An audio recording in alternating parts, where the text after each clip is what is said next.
the Yankees just won another series, winning the first game 12-2, the second game 10-5, and then losing the last game 5-1.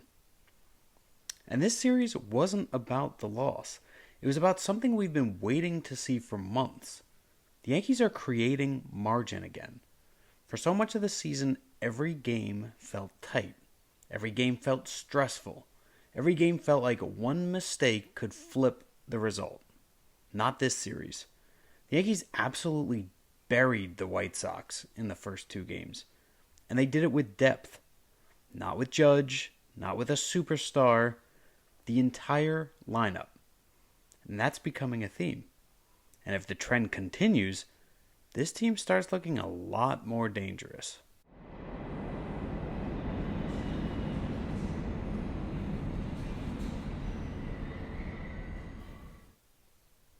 So if we look at this first game, the Yankees win 12-2. Gerrit Cole started, and he ends up going 6 innings, giving up 2 runs on 3 hits and 2 walks while striking out 6. It's a quality start. In this game, the Yankees had home runs from Spencer Jones, Ben Rice, Goldschmidt, and Caballero. Every single hitter in the starting lineup had at least 1 hit. And we had multi-hit games from Bellinger, Goldschmidt, Caballero, Escara, and Volpe. That's a lot of runs, a lot of hits throughout the lineup. And the Yankees did it against a pitcher, Martin, from the White Sox, who was 6th in the MLB in ERA coming into this game, and had only given up 3 home runs all season. Well, he gave up 9 runs on 3 home runs in 3.1 innings in this game. That was a statement from the Yankees offense. In Game 2, the Yankees end up winning 10-5. Carlos Rodón started for the Yankees. He ends up going 5 innings, giving up 3 earned runs on 7 hits and 1 walk, and striking out 7. The Yankees ended up getting home runs from Cody Bellinger, who had a 2-run shot in the first, Goldschmidt, who had a 3-run shot in the 5th, and Chisholm, who had a solo home run in the 6th. Every starter had at least 1 hit for the second consecutive game. They had multi-hit games from Goldschmidt again, Bellinger, and Ali Sanchez. The only negative in this game was a shaky outing from Jake Bird, who was given up a run for his 3rd consecutive outing. And then we look at Game 3, and we had Ryan Weathers starting. And he had one of his best starts of the season so far. He ends up going 6.1 innings, giving up 1 earned run on 3 hits and 1 walk while striking out 8. Another quality start. He gives up 1 run on a solo home run in the 2nd inning. The Yankees answer with a solo home run from Ryan McMahon in the 3rd. And then, late in the game, in the 8th inning, Tim Hill comes in, faces 3 batters, hits the first 2 batters, and then gets a strikeout. Doval comes in with the bases loaded and 1 out, and he proceeds to give up a grand slam on the first pitch that he threw. And that was it. 5-1 White Sox. So the Yankees take 2 out of 3. They score 23 runs, and every starter recorded a hit in both victories. And despite losing Game 3, they leave the series with more evidence that this offense is becoming deeper and harder for opposing pitchers to navigate. So what held in this series? Well, first and foremost, it was the offensive depth. This is the biggest story out of this series. In Game 1, you've got the 4 home runs from Jones, Rice, Goldie, and Caballero. Every single starter gets a hit. Multiple players with multi-hit games. In Game 2, you've got the home runs from Belly, Goldschmidt, and Jazz. Every starter gets a hit again And that's not just one hot hitter. That is pressure up and down the lineup. And that is exactly what you want to see, especially now with Judge out. The second thing that held, Goldschmidt continues to be an important leader on this team. And at this point, it's impossible to ignore. He had another home run, another multi-hit game, another series where he seemed to be involved in a lot of big offensive moments. While Judge is out, Goldschmidt has become the anchor in this lineup. Between him and Bellinger, those two guys have really stepped up. The third thing that held, the starting pitching. Every starter in this series had a good outing. Gerrit Cole had a quality start, going 6 innings, giving up 2, striking out 6. Rodón didn't quite have the quality start. He only went 5 innings. He had 7 strikeouts. And then Ryan Weathers, I mean, he definitely deserved a better result than his line showed. But he goes 6.1 innings, only gives up the 1 earned run on that second inning solo homer, strikes out 8. That was a great bounce back outing for him after a couple of rough ones. Still had that home run. The home run bug has been a problem for him in the past. But he kept it to 1 solo shot. And he pitched well enough to win. So what did not hold in this series? Well, the bullpen in Game 3. That was the difference in the game. Tim Hill entered with the runner on second and no outs. Hits 2 batters, loads the bases, gets the 1 strikeout. Doval comes in, immediately gives up the grand slam. 1 pitch, game over.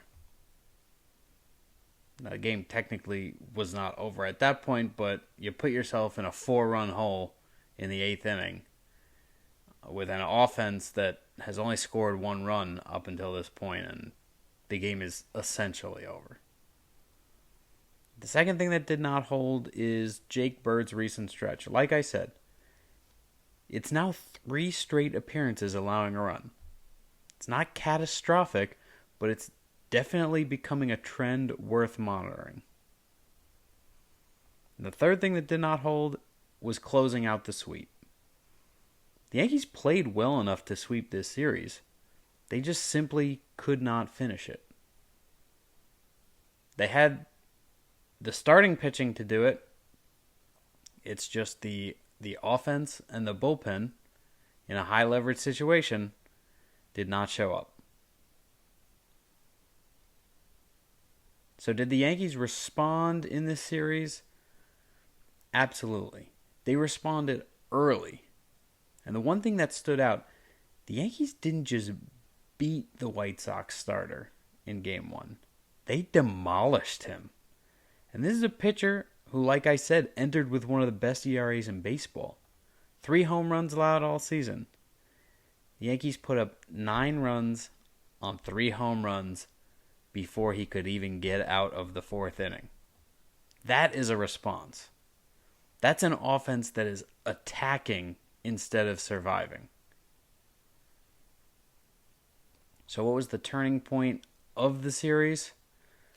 Well, for me, it's the start of Game 1. Because the Yankees immediately established who controls this series. They weren't reacting like they've done in the past. They were dictating this series. When you put up that kind of offensive performance, and especially against a pitcher who had been pretty dominant all season, you're sending a message. And the White Sox never really recovered. It took until the 8th inning of the last game of the series before they really woke up. But that's what happens when you punch a team in the mouth. Then you have to see, are they going to recover? And they didn't for games 1 and 2. They let us just keep punching them. And we put up 23 runs in those first 2 games. Hard to recover from that for anybody. As for our player performances, the positive, once again, Paul Goldschmidt. I would also add Cody Bellinger on here. I mean, most of the offense had a fantastic series, but Goldschmidt and Bellinger are the two that stick out the most. Again, they had another huge series. They both hit home runs. They both had multi-hit performances. And it's another reminder that the veteran leadership matters. The Yankees needed someone to carry the offense while Judge is out, and Goldschmidt and Bellinger have both stepped up into that role. The concern that we have coming out of this series, it's the late inning bullpen stability. The bullpen has been much better recently, as we've discussed, but Game 3 was a reminder that one bad inning can still unravel everything. The Yankees win the series, but the ending leaves a small concern about this bullpen lingering. Again, I think we have answers in AAA that hopefully we will end up seeing sooner than later, but that is the one blemish on this series. And what player is trending right now? Well, I think it's Spencer Jones. It felt like this was a meaningful series. He hits the home run in Game 1. He's been getting hits more consistently. He had that 3-hit game against Boston a couple weeks ago. He's got more confidence, more production, more reasons for him to believe that he belongs. And that's half the battle.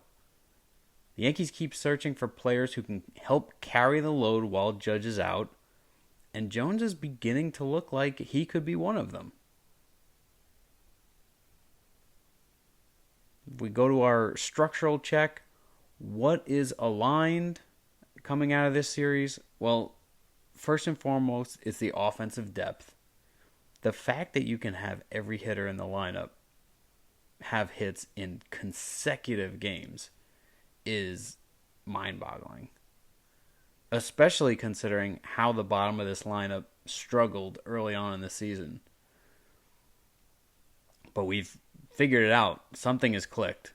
Because these guys are getting hits, and they're getting multi-hit games. The fact that you've got 5 guys in the starting lineup, that's more than half of your starting lineup with multiple hits in Game 1. That is amazing offense. Second thing that's aligned is the veteran leadership. Like I said, you're getting it from Goldschmidt. You're getting it from Bellinger. These guys have been here. They've done that. Even Cole coming back, having a great quality start in Game 1. You need to have the veteran leadership on this team, especially with Judge being out. You've got to have guys who can, rally the troops and keep things stable. Another thing that is aligned is our starting pitching. All 3 starting pitchers had good outings, and 2 of the 3 had great outings and quality starts. And our team confidence is also aligned, because scoring that many runs, starting pitching as well as it has, the confidence is just going to keep climbing.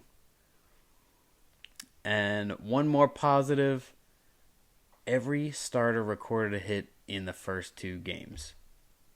That isn't luck. That is lineup depth. And seeing that over multiple games means that it's a trend that we would love to see continue. So what's still concerning?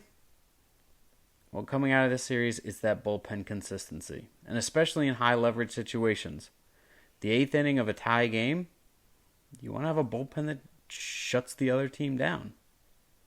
Unfortunately, it didn't happen in Game 3. Jake Bird giving up a run in his 3rd consecutive outing in Game 2. Not what you want to see. That's not the trend you want coming out of your bullpen. But we'll see how things go.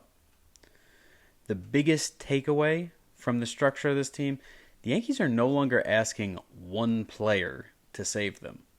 They're creating offense from everywhere. And that's how good teams survive injuries. And that's how teams become dangerous in October. So what do we learn from this series? Well, number one, Paul Goldschmidt has become the offensive centerpiece, at least temporarily. I don't expect this would be something that he could maintain over a full season, and he's not expected to. But he has temporarily become the offensive centerpiece, and he's embraced it. He's getting big hit after big hit, home runs in what feels like every series. And that's exactly what we need right now. Second thing we learned, the Yankees can overwhelm teams. And good teams, too. Again, the White Sox were a first-place team coming into this series. The Yankees just dominated them offensively in games 1 and 2. Scoring 12 runs in one game, 10 runs in the next. It's just... it's unbelievable. You know, we said, or people have said, that the Yankees can't beat teams with winning records. Well, we're showing now consistently we beat Cleveland. We beat Chicago. We can compete with good teams. And this is with Judge and Stanton out. The third thing that we learned from this is the lineup is much deeper than we thought. And that's becoming one of the biggest stories right now. We were not getting any production from the bottom half of the lineup. We were getting barely any production out of the catching spot. Now you got multi-hit games from Escara. You got a multi-hit game from Ali Sanchez. Volpe's getting multi-hit games. Like, you are seeing the contributions everywhere. If we look at our trend line, almost everything is trending up right now. The biggest trends are Paul Goldschmidt, Bellinger, Spencer Jones, all trending up offensively. The team's depth is trending up. Our starting pitching is trending up. Not quite as deep of a trend as the offense right now, but it's still trending up. And the team's confidence is going way up. The only thing that's not continuing to trend upwards right now is the bullpen consistency because of the last game. But other than that, things are looking up in many ways for this team. So what should we be looking for in this upcoming series against the Reds? Well, number one, can Goldschmidt keep carrying the offense? He's been absolutely unbelievable lately.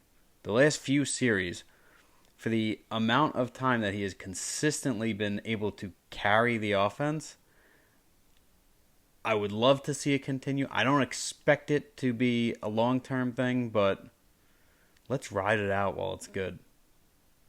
Let's see if this continues into the series against the Reds. The second thing to look out for is Spencer Jones. Is he going to become a legitimate contributor? The signs keep getting stronger. He's getting hits. He's seen his first 2 home runs now. Is he going to keep contributing moving forward? And then the third thing to watch out for, can the bullpen clean up the occasional blow-up inning? Because that's one of the few weaknesses that's still showing up. We had a few series there where the bullpen was shutting down the other team. Then you got a series like this where It wasn't the whole series, but you had Jake Bird. You had Tim Hill didn't have a great outing. Doval gives up the grand slam. It would be nice to see. And even in Jake Bird's case, he gave up 1 run. That's one thing. You can recover from 1 run. When you give up a 4-run inning, it's tough to come back from. So can they clean up that occasional blow-up inning? For our final verdict, the truth is the Yankees didn't sweep, but they may have shown us something more important. They showed that they can create margin. For months, it felt like every game was survival. Now, the Yankees can put teams away, and they're getting contributions up and down the lineup. They're doing it without Aaron Judge, and that is a very encouraging development. And that's the standard. It's not just finding a way to win, but creating enough margin that the game doesn't have to come down to one big swing. This is the standard with Brian Leavy.